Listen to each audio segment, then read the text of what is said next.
Corona virus part 2 में हम जानेंगे कि कोरोना वायरस कैसे फैलता है और हम इससे अपना बचाव कैसे कर सकते हैं। सबसे पहले ये बात दिमाग में बैठा लें कि इससे हमें डर के नहीं बल्कि समझ के लड़ने की ज़रूरत है।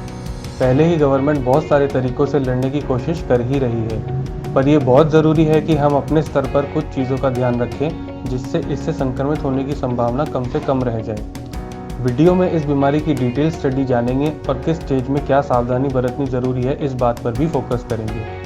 इसके जर्म्स पेशेंट के खांसने, छींकने या किसी चीज़ को छूने से हवा में या किसी सतह पर लगते हैं और इसके संपर्क में आने से किसी को भी वायरस लग सकता है। अब उदाहरण के जरिए समझते हैं कि इसकी अलग अलग स्टेज पे क्या ध्यान रखना ज़रूरी है। सबसे पहले तो ये सावधानी ज़रूर रखें कि अगर कोई बाहर जाता है तो मास्क लगा के रखे, ग्लव्स का यूज़ करे, सोशल डिस्टेंसिंग का पालन करे, घर आने से पर सारी चीज़ों को सैनिटाइज ज़रूर कर ले और अच्छे से हाथ मुंह धो ले और जितना हो सके अपने आँख, नाक, मुंह को छूने से भी बचें। अपनी डेली लाइफस्टाइल में इम्यूनिटी बढ़ाने वाले हर्ब जैसे कि तुलसी के पत्ते, गिलोय, हल्दी, अदरक जैसी चीज़ों को उपयोग में लाएं। फिर भी आपको किसी कारण खांसी जुकाम हो जाता है तो बिल्कुल भी डरे नहीं। इसके सिम्टम्स महसूस होते ही खुद को आइसोलेट करें और लोगों से मिलना तुरंत बंद करें। हो सकता है जब तक इसका पहला असर या सिम्टम दिखे तब तक यह आपके अपर रेस्पिरेटरी ट्रैक्ट को इन्फेक्ट कर चुका होगा, जिससे खराश, जुकाम, सीने में दर्द, आवाज़ में गड़बड़ भी महसूस होने लगती है। इसके लिए आपको चाहिए कि खुद को 15 दिन के लिए कंप्लीट क्वारंटाइन करें। इस बीच गर्म पानी का नियमित तरीके से सेवन करें और इम्यूनिटी यानी रोग विरोधक शक्ति बढ़ाने वाली चीज़ों को भी अपने प्रयोग में लाएं।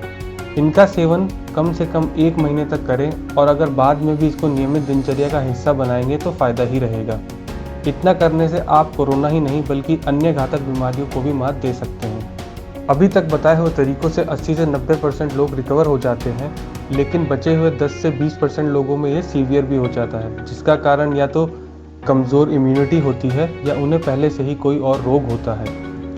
इस केस में वायरस लोअर रेस्पिरेटरी ट्रैक्ट में पहुंच चुका होता है और लंग्स को इन्फेक्ट करना चालू कर देता है। इसके सिम्टम्स और भी बढ़ जाते हैं, जिससे आपको रेस्पिरेटरी पाइप में ये जमा होकर सीने में जकड़न पैदा कर सकता है और सांस लेने में तकलीफ भी बढ़ जाती है।